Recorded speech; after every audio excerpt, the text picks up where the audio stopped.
الحمد لله نحمده ونستعينه ونستغفره ونعوذ بالله من شرور أنفسنا وسيئات أعمالنا من يهد الله فلا مضل له ومن يضلل فلا هادي له أشهد أن لا إله إلا الله وحده لا شريك له وأشهد أن محمدا عبده ورسوله الذي لا نبي بعده اللهم صل على محمد وعلى آل محمد كما صليت على آل إبراهيم وبارك على محمد وعلى آل محمد كما باركت على آل إبراهيم إنك حميد مجيد يا أيها الحاضرون اتقوا الله حق تقاته ولا تموتن إلا وأنتم مسلمون أعوذ بالله من الشيطان الرجيم ما أصاب من مصيبة إلا بإذن الله ومن يؤمن بالله يهدي قلبه والله بكل شيء عليم. Hadirin ahli Jummah rahimakumullah, alhamdulillah, patut bersyukur kepada Allah Subhanahu wa taala bahwasanya kita masih diberi kesempatan, diberi kesehatan untuk berada di tahun 2021. 2020 telah kita tinggalkan dengan suka dan dukanya. Malahan selama tahun 2020 itu adalah musibah yang begitu menghantam umat manusia, bukan saja di Indonesia tapi di seluruh dunia dengan adanya wabah penyakit seperti corona. Maka hal seperti itu adalah semua adalah ujian dari Allah Subhanahu wa taala. Karena Allah sudah menyatakan dalam Al-Qur'an, "Wala nabluwannakum bi syai'in minal khawfi wal ju'i wa naqsi minal amwali wal anfusi was samarat wa basyiris sabirin." Pasti kata Allah Subhanahu wa taala, kami akan menguji kepada kalian dengan sedikit ketakutan, minal khawfi wal ju'i, kelaparan, wa naqsim minal amwali, dengan kehilangan jiwa dan harta. Tapi Allah memberikan solusi kepada kita itu sendiri, wa basyiris sabirin. Innallaha ma'as sabirin, Allah bersama dengan orang-orang yang sabar. Maka hal seperti ini kita rasakan selama ada pandemi ini di Indonesia. Banyak sekali yang merasa ketakutan karena kemungkinan pekerjaan hilang karena PHK, mungkin saja karena perdagangan kurang berjalan dan lain sebagainya. Maka pantas adanya ketakutan, adanya kelaparan dan lain sebagainya. Tapi insya Allah kalau orang yang beriman kepada Allah Subhanahu wa taala dengan meningkatkan kesabaran, maka Allah Subhanahu wa taala akan memberi jalan keluar kepada kita untuk supaya hidup dan kehidupan kita sendiri tetap. Masalahnya adalah kita yakin bahwa itu ujian dari Allah Subhanahu wa taala dan kita tetap beriman kepada Allah Subhanahu wa taala. Dalam Al-Qur'an disebutkan diantaranya ada 3 cobaan yang diberikan kepada manusia itu. Di antaranya adalah sebagai ujian, yang kedua adalah sebagai penghapus dosa, dan yang ketiga adalah sebagai hukuman. Ini yang dinyatakan dalam Al-Quran, bahwa kita itu sendiri harus memang yakin dalam hidup dan kehidupan sendiri adalah ini Allah, ketentuan Allah Subhanahu wa taala. Maka kalaulah kita meningkatkan keimanan dan ketakwaan kepada Allah Subhanahu wa taala, insya Allah kita akan diberi ketenangan, kebahagiaan, dan apapun juga yang terjadi tetap kita akan dekat dengan Allah Subhanahu wa taala. Yang pertama adalah sebagai ujian. Setiap orang yang mengaku mukmin perlu diuji dulu untuk meningkatkan derajat keimanannya di hadapan Allah Subhanahu wa taala. Dan jika lulus ujian itu, pasti dia akan diberi keimanan oleh Allah Subhanahu wa taala. Am hasibtum an tadkhulul jannata, apakah kamu mengira bahwa kamu akan masuk surga? Walamma ya'tikum masalul ladzina khalau min qablikum, padahal belum datang kepadamu cobaan sebagaimana halnya orang-orang yang terdahulu sebelum kamu. Mashathumul ba'sa, mereka ditimpa oleh malapetaka, kesengsaraan, wadarra'u, kesengsaraan, wajuljiu, dan digoncangkan hatinya itu sendiri dengan bermacam-macam cobaan, sehingga mereka qalu hatta yaqula rasul walladzina amanu ma'hu, mereka orang yang beriman Rasul berkata, kapan mata nasrullah, kapan pertolongan Allah?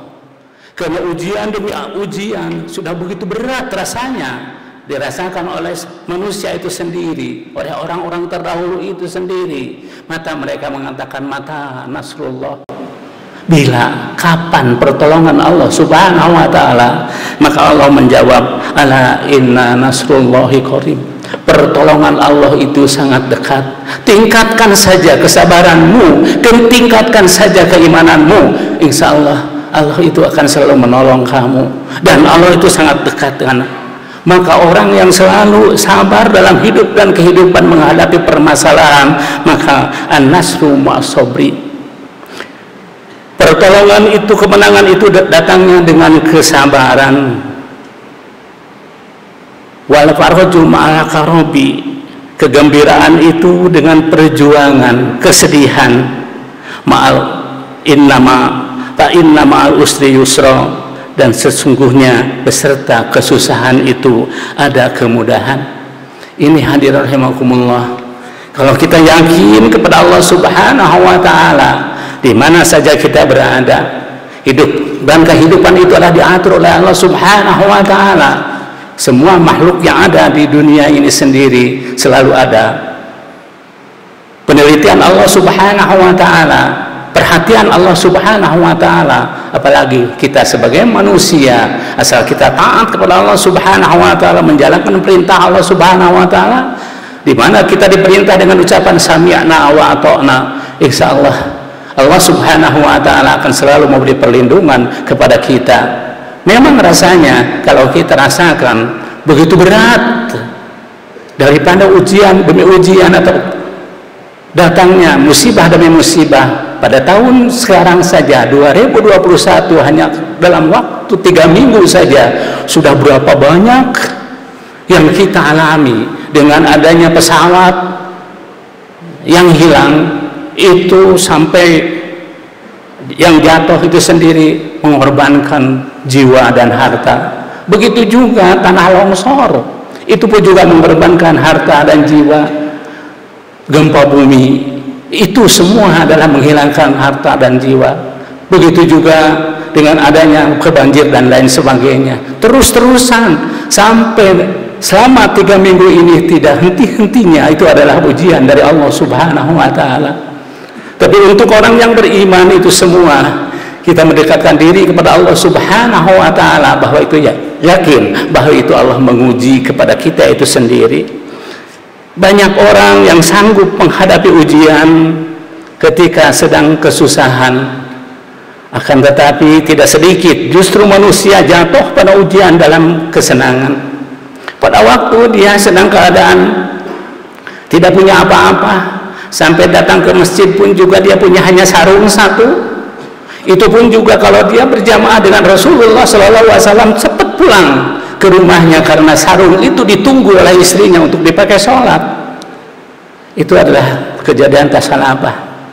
Tetapi dia terus memohon kepada Rasulullah SAW supaya diberi rezeki, yang akhirnya Rasulullah mendoakan kepada Tha'labah itu sendiri. Memang 1 hari 2 hari terus dia berjalan, dia masih datang ke masjid, sholat fardu dia laksanakan setiap waktu. Tapi sudah 1 minggu, 2 minggu, 3 minggu, mulailah dombanya banyak beranak dan lain sebagainya. Dia disibukkan dengan hartanya itu sendiri. Lalu setelah dia lama-kelamaan, sholat pun juga dia tinggalkan. Mulailah sholat Jumat dia tinggalkan karena dia sedang ada di padang pasir. Dan selanjutnya sholat-sholat wajib pun juga dia tinggalkan, yang mana akhirnya dia terperosok kepada kebinasaan karena dia hidup dan kehidupan itu sendiri dia lupa bahwa itu adalah ujian dari Allah Subhanahu wa taala. Wa idza an'amna 'alal insani a'rada wa na'a bi janibihi wa idza massahu sarru kana paduduan arid. Dan apabila kami memberikan nikmat kepada manusia, ia berpaling dan menjauhkan diri. Akan tetapi apabila ditimpa malapetaka, maka ia banyak berdoa kepada Allah Subhanahu wa taala. Sedang dia tidak punya jabatan, dia adalah seorang yang karismatik.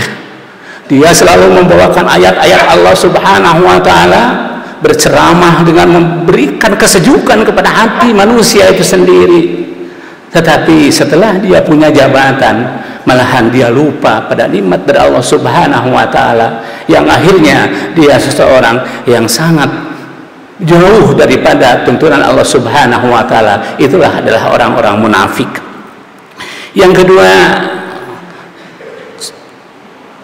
ujian itu adalah menghapus dosa. Musibah bisa untuk menghapus dosa. Artinya di akhirat nanti ada dosa yang tidak diperhitungkan lagi sebab hukumannya sudah ditimpakan pada waktu hidup di dunia ini. Dalam hadis qudsi dikatakan Allah berfirman, demi kejayaan dan keagunganku, aku tidak mematikan seseorang di mana aku akan memberi kebaikan pada mereka sampai aku menghapus dosa-dosa yang pernah mereka lakukan. Dengan cobaan penyakit, kehilangan harta, kehilangan jiwa, keluarga, kalaulah mereka itu masih juga ada dosa-dosa mereka yang masih belum terhapuskan, maka kami akan sulitkan diuji pada waktu dia dalam keadaan sakaratul maut, sampai akhirnya dia menghadap aku, kata Rasulullah, dalam keadaan seperti bayi yang baru dilahirkan oleh ibunya, tidak membawa dosa apa-apa. Hadirin rahimakumullah, maka hal seperti inilah mungkin kita harus waspada dalam hidup dan kehidupan itu sendiri. Karena Allah Subhanahu wa taala Maha Pengasih, Allah Maha Penyayang. Karena kemungkinan saja terlalu banyak dosa-dosa yang dilakukan oleh manusia itu sendiri. Karena Allah tidak membiarkan demikian, tapi karena kasih sayang Allah Subhanahu wa taala terutama kepada orang Islam, kepada orang yang beriman, maka dia diberikanlah ujian. Maka kita harus menerima semua ini dengan ikhlas karena Allah semata-mata, bahwa ini adalah dari Allah Subhanahu wa taala, bahwa semua itu akan dikembalikan kepada Allah Subhanahu wa taala. Maka pantas dalam ayat tadi dikatakan yang selanjutnya sendiri, orang yang sabar itu dengan ucapannya inna lillahi wa inna ilaihi rajiun. Dengan hati yang seperti itu dia ikhlas karena Allah Subhanahu wa taala, maka Allah akan selalu menyertai dia itu sendiri dalam hidup dan kehidupannya. Orang yang disertai Allah, orang yang bersama dengan Allah Subhanahu wa taala, bukan karena masalah banyaknya harta, bukan karena tingginya jabatan, meskipun dia orang biasa, tidak banyak harta dan tidak tinggi jabatan, tapi dia diberi ketenangan oleh Allah Subhanahu wa taala karena Allah berserta mereka itu sendiri. Di mana saja dia berada, dengan siapa saja bergaul, maka sifat hidup dan kehidupannya itu sendiri mencerminkan adalah seorang yang beriman dan bertakwa kepada Allah Subhanahu wa taala. Maka hal seperti inilah yang harus kita pegang baik-baik supaya kita mendapatkan ridho Allah Subhanahu wa taala. Tujuan kita jangan lupa bahwa niat kita ikhlas karena Allah. Tujuan kita hanya mencari ridho Allah Subhanahu wa taala, sedangkan kaifiah kita itu sendiri untuk mencontoh Rasulullah sallallahu alaihi wasallam. Maka orang yang seperti itu di mana saja, dengan siapa saja, apapun juga yang dia lakukan, maka dia akan selalu mendapatkan ridho Allah Subhanahu wa taala. Yang ketiga, hadirin rahimakumullah, ini merupakan suatu hukuman. Biasanya orang melakukan kesalahan-kesalahan itu sebab tidak tahu atau tidak mengerti. Tetapi tidak begitu. Banyak orang yang tahu ilmunya, tahu aturan dan hukumnya, tetapi dia melakukan juga kesalahan, malah disengaja.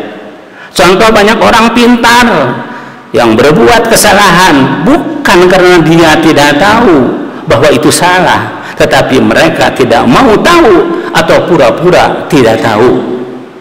Karena kemungkinan saja di lingkungan hidup dan kehidupannya itu sendiri ada iming-iming harta yang harus dia dapat dan lain sebagainya, maka orang itu sudah tidak tegas lagi dalam hidup dan kehidupannya itu sendiri, mengatakan bahwa ini A, ini B, bahwa ini haram, ini halal. Dia sudah tidak mengatakan seperti itu lagi. Maka hadang demikian, Allah telah memberi petunjuk baik melalui Al-Quran atau hadis yang disampaikan oleh Rasulullah SAW. Itu semua merupakan aturan yang harus dilaksanakan supaya manusia mendapat kebahagiaan baik di dunia maupun di akhirat. Ketika Allah membuat aturan disertai dengan konsekuensi logis hukum alam. Ma asaba min hasanatin faminallah. Apa saja nikmat yang kamu peroleh adalah dari Allah. Wa ma asabaka min sayyi'atin famin nafsik. Dan apa saja bencana yang menimpamu maka dari kesalahan dirimu sendiri. Contoh, kenapa sampai banjir berminggu-minggu di Kalimantan yang merusak semua tatanan? Padahal orang-orang di sana bukan orang-orang yang merusak gunung-gunung, bukan yang menebang kayu-kayu dan lain sebagainya, tetapi mereka mendapatkan ujian dari Allah Subhanahu wa Ta'ala yang kena musibahnya itu sendiri justru orang-orang yang membiarkan atau dekat dengan mereka itu sendiri. Maka dari itu hadirin rahimakumullah, kalau kita melihat kemungkaran jangan kita diam. Kalau kita memang kuasa, coba dengan kekuasaan. Kalau tidak dengan kekuasaan, coba dengan lisan. Kalau tidak, ya diam atau ada hati, jangan mengikuti aturan mereka itu sendiri. Insya Allah hidup dan kehidupan kita itu sendiri akan terhindar dari bencana yang dahsyat yang diberikan Allah Subhanahu wa Ta'ala kepada kita itu sendiri. Wa ma asabakum min musibatin fabima kasabat aydikum wa ya'fu an katsir. Dan apa-apa saja musibah yang menimpa kamu maka adalah disebabkan oleh perbuatan tanganmu sendiri, dan Allah memaafkan sebagian besar dari kesalahan-kesalahanmu. Dari dulu sampai sekarang tidak ada suatu musibah yang datang itu sendiri itu dibikin dari Allah Subhanahu wa Ta'ala. Itu semua karena kesalahan tangan-tangan manusia itu sendiri. Maka dari itu kita harus hidup dan kehidupan itu sendiri, harus menjaga diri kita, menjaga lingkungan kita, menjaga hidup dan kehidupan kita itu sendiri, sampai jangan berani apalagi kita merusak dengan tatanan agama dan lain sebagainya. Wa idza adaqna nasa rahmatan farihu biha. Dan apabila kamu rasakan sesuatu rahmat, kami rasakan sesuatu rahmat kepada manusia, niscaya mereka gembira dengan rahmat itu. Dan apabila mereka ditimpa suatu musibah bahaya disebabkan kesalahan yang telah dikerjakan oleh tangan mereka sendiri, tiba-tiba mereka itu berputus asa. Orang-orang yang beriman, orang-orang yang betul-betul nanti bertakwa kepada Allah Subhanahu wa Ta'ala, semua itu harus kita hindari. Dan terakhir, dalam suatu riwayat dinyatakan Rasulullah SAW pernah bersabda, akan datang satu zaman kepada manusia, pada masa itu perut mereka jadi Tuhan mereka, perempuan-perempuan jadi kiblat mereka. Masa itu tidak tersisa iman sedikit pun kecuali namanya saja, tidak tersisa Islam sedikit pun kecuali ucapan-ucapannya saja, tidak tersisa Al-Quran kecuali tulisannya saja. Masjid-masjid megah-megah banyak dibangun, tapi harabu minal huda, dia jauh dari petunjuk Allah Subhanahu wa Ta'ala. Banyak kelihatan masjid dengan makmur, banyak orang yang datang dan lain sebagainya, tapi harabu minal huda. Ulama-ulamanya itu adalah makhluk yang paling hina di muka bumi ini. Kalau kejadian masa seperti itu, Allah akan menimpakan pada mereka rupa-rupa bencana, kekejaman penguasa, kekikiran, kekejaman para pejabat negara, serta hakim yang memegang keputusan. Sahabat pada bengong. Lalu dia bertanya, "Ya Rasulullah, apa mereka menyembah berhala?" Rasulullah menjawab, "Ya, uang sudah jadi berhala mereka." Itulah yang dikatakan Rasulullah Shallallahu Alaihi Wasallam. Kalau kita prediksi sekarang ini sendiri, itu tidak jauh dari apa yang dikatakan Rasulullah Shallallahu Alaihi Wasallam. Barakallahu li wa lakum.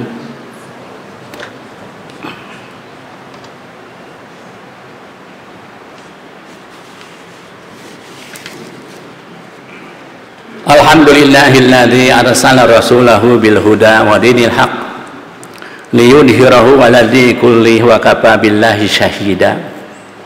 Asyhadu an la ilaha illallah wahdahu la syarikalah wa asyhadu anna Muhammadan abduhu wa rasuluh alladzi la nabiyya ba'dah. Seperti yang kami khatib kemukakan dalam pembukaan khutbah ini, bahwa Allah Subhanahu wa taala dalam surat At-Taghabun ayat 11 berfirman, "Ma asaba min musibatin illa biidznillah." Tidak ada musibah yang menimpa diri-diri kalian illa biidznillah, kecuali dengan izin Allah. Wa may yu'min billah, barang siapa yang beriman kepada Allah Subhanahu wa ta'ala, yahdi qalbah, maka Allah akan memberikan petunjuk kepada hatinya itu sendiri.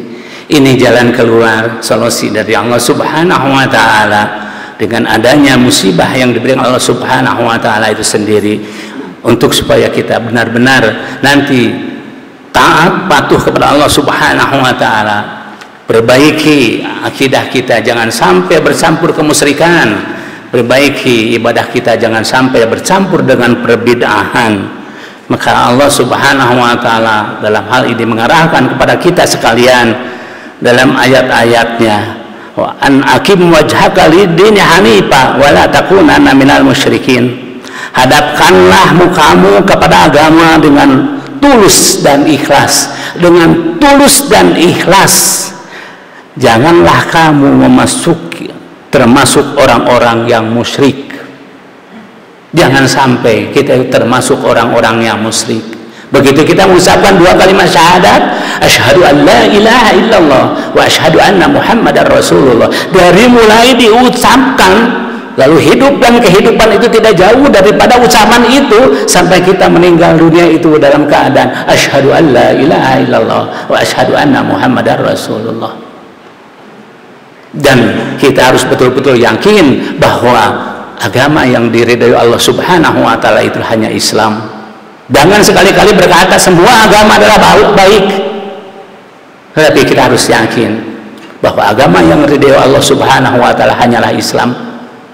Allah telah menyempurnakan agama, Allah telah mencurahkan nikmat kepada kita, Allah telah meridhai agama Islam itu.